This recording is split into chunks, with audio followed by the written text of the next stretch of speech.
आजीच्या हातची जादू.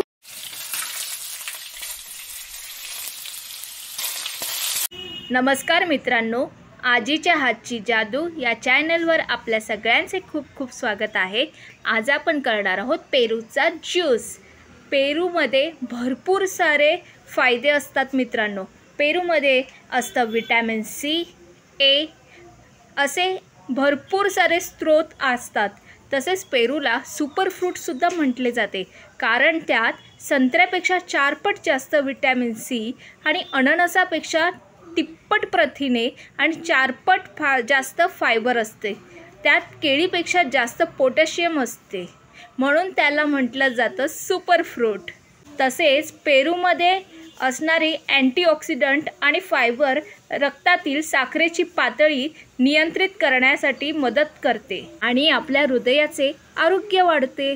आणि तसंही अचानक जर पाहुणे येणार असतील तर त्यांना बाहेरून कोल्ड्रिंक आणून देण्यापेक्षा एक चांगलं ऑप्शन आहे पेरूचा ज्यूस. तर चला तर आज आपण करूया पेरूचा ज्यूस. पेरूचा ज्यूस करण्यासाठी आपण घेतलेली आहे मार्केटमधून अशी फ्रेश अशी पेरू. तुम्ही पाहू शकता ही लाल पेरू घेतलेले आहेत आपण 3 पेरू घेतलेले आहे. त्यानंतर ना आपण इथे एक मसाला घेतलेला आहे. या मसाल्यामध्ये फक्त आपला घरचा मसाला आणि मीठ आहे. त्यानंतर आपण घेतलेली आहे साखर, लिंबूचा रस आणि आपल्याकडे जर ही चाळणी असेल ना तर तुम्ही चाळणी घ्या. जर तुमच्याकडे नसेल तर तुमच्याकडे चहाची गाळणी असेल त्यातून तुम्ही गाळून घेतलत ना तरीसुद्धा चालेल. आणि लागणार आहे एक मिक्सरचा जार, इतकंच. तर चला आता आपण कृती करूया. सर्वात आधी तर आपण घ्यायचे आहेत पेरू. पेरूचा हा वरचा भाग आहे कट करून घ्यायचा आहे.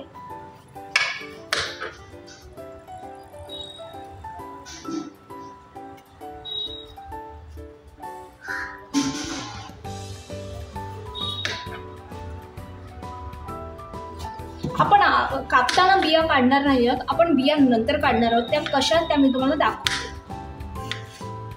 असे छान पीस करून घ्या.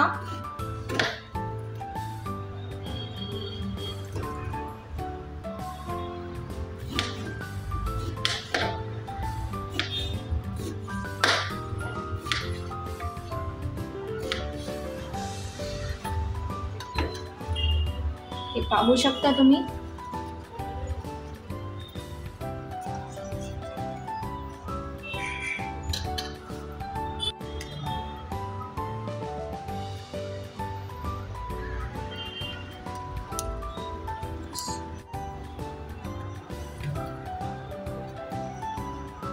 आता या जार मध्ये आपण हे घालून घेऊया पेरू सगळे.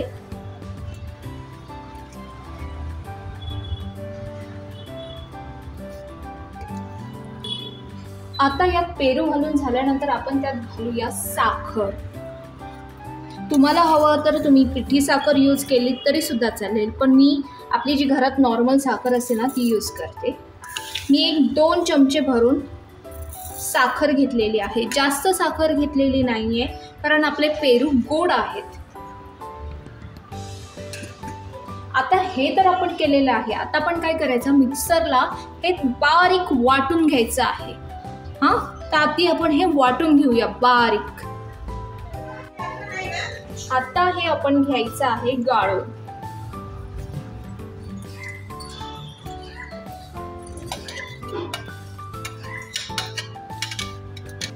आता यातला गर बघा खाली जातोय आणि यात ज्या काही बिया असतील ना त्या वरच राहणार आहे.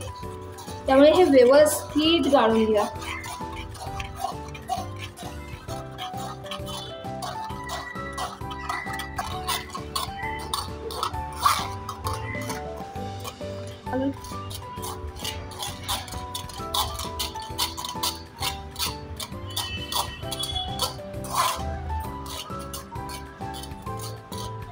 तुम्ही पाहू शकता या बिया बघा वर राहिलेल्या आहेत. आता आपण काय करूया, या मिक्सरच्या भांड्यामध्ये आपण थोडं पाणी घेतलेलं होतं ते पाणी आपण यात घालूया. ऍड करतो. आम्ही 1 ग्लास भरून पाणी घेतलंय. तुम्हाला जशी क्वांटिटी हवी असेल तुम्ही त्याप्रमाणे पाणी घ्या.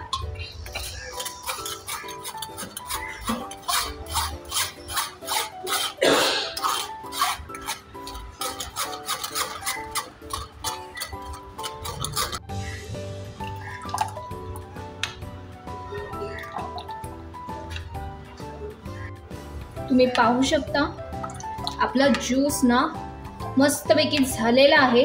आता फक्त आपण यात घालायचं आहे थोडासा अर्धा लिंबू आम्ही पिळून घेतलेला आहे, त्याचा रस घालत आहोत।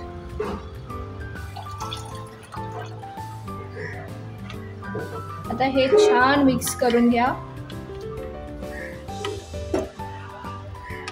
अगदी जाड पण नाही आणि अगदी पाण्यासारखं पातळ सुद्धा नाही, असं व्यवस्थित झालेलं आहे, जसं आपल्याला हवा तसाच।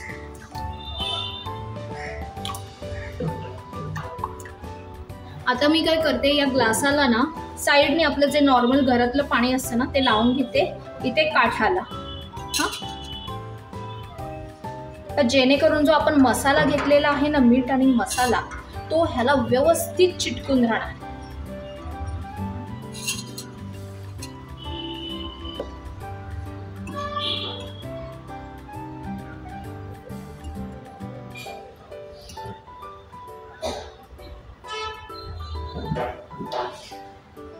तुम्ही पाहू शकता छान असं मसाला आपल्या ग्लासाला लागलेला आहे।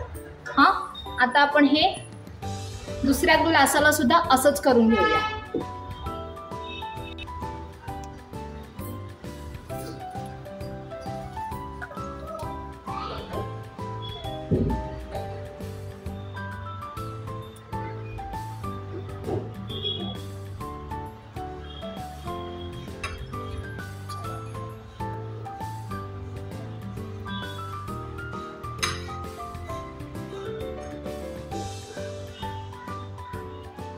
पेरूचा ज्यूस आपला मस्तपैकी तयार झालेला आहे। जे जे 90sचे असतील ना त्यांनी हा व्हिडिओ शेअर आणि लाईक नक्की करा, कारण 90sच्या टायमिंगला जेव्हा आपली शाळा सुटायची तर त्यावेळेला शाळेच्या समोर एक पेरूवाला नक्की असायचा। एक छोटा पेरू 1 रुपयाला आणि मोठा पेरू 2 किंवा 2.5 रुपयापर्यंत असायचा। तर त्यावेळेला पेरू कापून ते काकाने आपल्याला मस्तपैकी असा मीठ मसाला लावून द्यायचे। तर हा ज्यूस पिताना ना तुम्हाला पण तीच चव नक्की येणार, ह्याची मी तुम्हाला गॅरंटी देते।